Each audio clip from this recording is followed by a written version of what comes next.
Hi. Hello. I was thinking about the idea of a bolt from the blue, and some people have said it's like hearing a crack when your bone breaks, or like hearing the box, or noticing that the box cutter has cut your artery. But I was thinking, not necessarily in my life, but just in general, what image would call to mind a bolt from the blue? And I just pictured being a teenage tigress and, you know, feeling some different feelings, some hormones, feeling myself making noises I'd never made, wandering out at night. And one night, a teenage tiger comes by and everything feels right, and I feel him grab me by the back of the neck, and I feel so at home. This is it, this is right. And there's tiger fucking, and it feels great. And then the bolt from the blue, wouldn't it be when he pulls out and you realize there's a barb and it won't come out?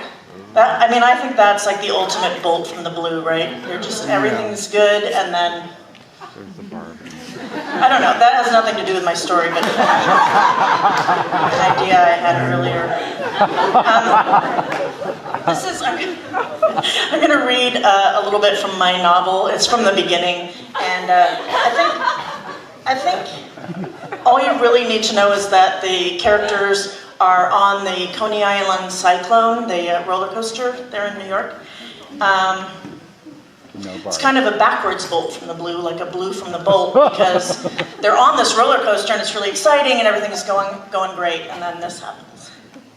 I notice a sound that hasn't been there before, a soprano screech that melts its way through the rough wind whip and earthquakey tremors of the ride. Softly at first, then louder and higher until I realize we are slowing way down. I think I know what the sound is. It's the sound of the trim brakes seizing the wheels underneath us. On newer roller coasters, the brakes along the track are computerized, programmed to grab the wheels should the train exceed normal operating speeds for whatever reason. In that case, the train would gradually slow until it reached a safer designated speed, which would probably go unnoticed by all but the most discerning rider. But here on the 70-year-old Coney Cyclone, what we hear is more like a parrot tantrum that grows louder and wilder until we crawl finally to a shrieking stop at the top of the world, clinging to the narrow track, buffeted by cold air on all sides. "What the hell?" asks Ralph, his head wobbling on his shoulders like a dashboard dog. Something has gone terribly wrong. After a couple of moments of stunned silence in the blistering wind, Ralph and I crane around to commiserate with the only other couple on the train. They're in the back car, and it's hard to see them because we've already banked a turn that they have yet to come through. We're the head of the humpbacked dragon, and they're the tail, behind, below, flung off to the side. I practically dislocate my hip in the process of learning that it is not really possible to swivel under a locked lap bar restraint. "Hey!" I yell as loud as I can, cranking my upper torso outside of the car. I squint to see a wild-haired woman and a man who looks like he's trying to comfort her. They're huddled together in a tidy lump, except for her hair, which flies like a big ripped flag toward Manhattan. "They can't hear us," says Ralph, calm as a moose.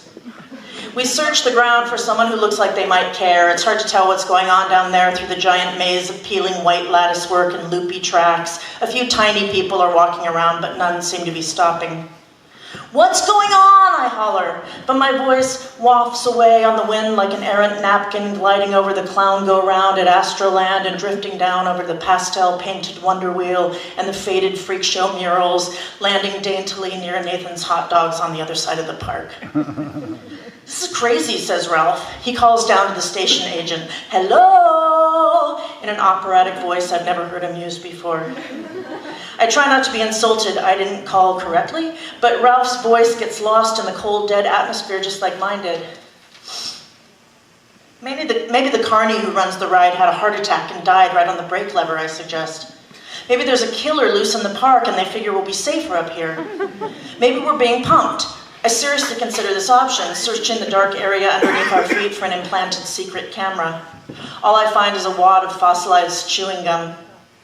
Maybe this is something they do every day at 5:34 and we're the only ones who don't know about it. I'd chew my lip and examine the midway spread out like a postcard below. Maybe we're dead. Maybe we died, but purgatory's not ready for us yet because of a paperwork jam. I pound the sides of the train with my fists, unbalancing our car and letting out hollow little booms. Hey, Ralph chides. He puts his arm around me and holds me tight. I'm sure they'll fix whatever the problem is and we'll get going in a minute. His eyes are steady, gas blue and hot as stones. Ralph doesn't need a jacket, ever. My theory is that lubricious thoughts keep his body heat hovering somewhere above normal at all times. Being enclosed in Ralph's warmth and calm is so unlike our immediate predicament of being suspended in cold, wide-open space that I allow myself to take solace in the oxymoron of the moment.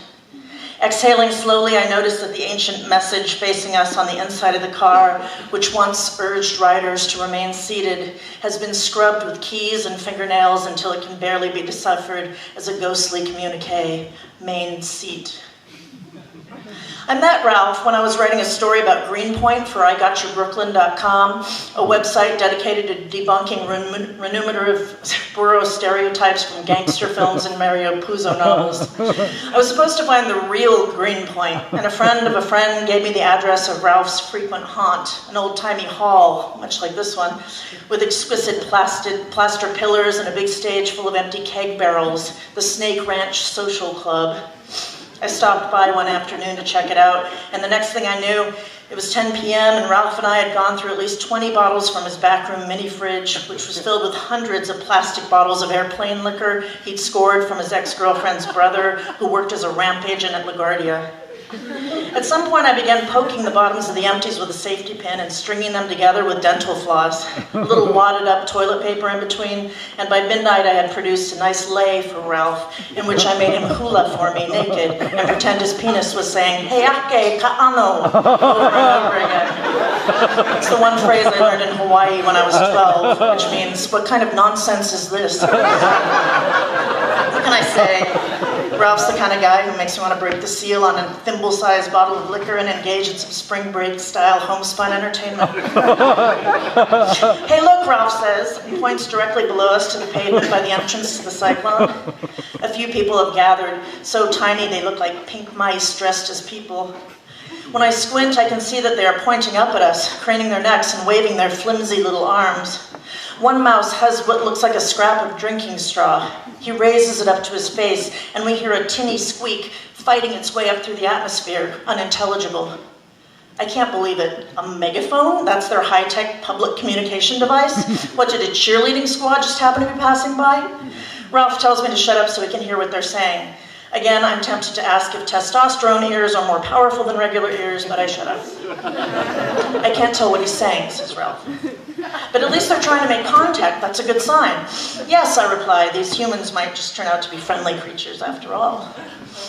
I yell back to our fellow passengers the good news, complete with extravagant arm gestures in case they were too busy crying and comforting to have noticed the mouse megaphone.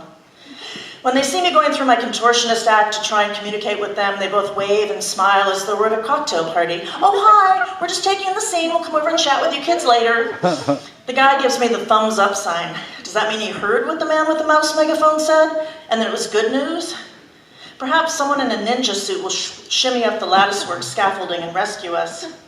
If this were a disaster movie, right about now the woman in the back car would turn out to be Shelley Winters, and she would reveal the fact that she once was a professional trapeze artist in a close-up direct-address monologue.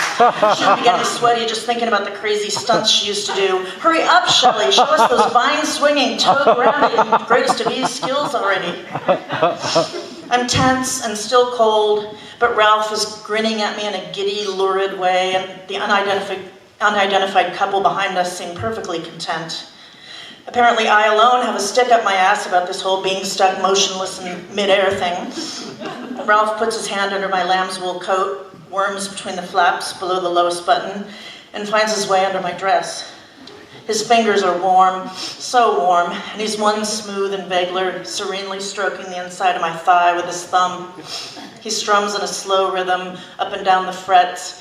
The pressure of his touch is always the biggest turn on, firm but almost mindless, as if his thoughts are elsewhere.